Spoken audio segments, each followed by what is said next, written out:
This is going to be a short tutorial on how to add your Google Classroom and Google Meet link to Aeries.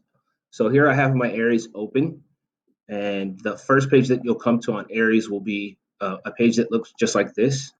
So go to Home, and it will look similar to this with all of your classes. For the purpose of this demonstration, I've deleted my first class so that you can see. So now what I'm going to do is I'm going to do split screen so you can see my Google Classroom and you can see my Aeries at the same time.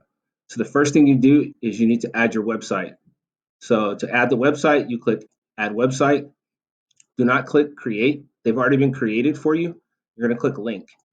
Once you click Link, what will pop up will be Google Classrooms, and then you simply click the link for the classroom that you'd like to link to Aeries. Once that's done, you need to add your meeting. You click Add Meeting, and then right-click on your meeting link on Google Classroom, copy the link address, put it into the meeting URL, and then click OK. Once you have that done, when students log onto Aeries, they're able to join your Google Meet, clicking the Join button.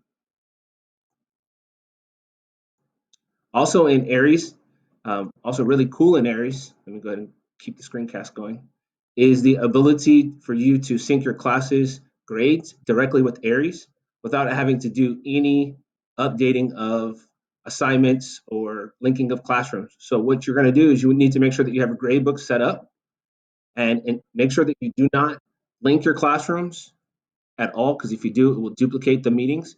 And do not create any assignments in Aeries. Simply click Import from Classroom. Once you have your gradebook set up, I don't have my gradebook set up, but once you have your gradebook set up, click Import from Google, and it will import all of your assignments. And if students have turned in late assignments and you've graded it, it will import those grades as well. So again, that's on your dashboard. You click Import Assignments from Google.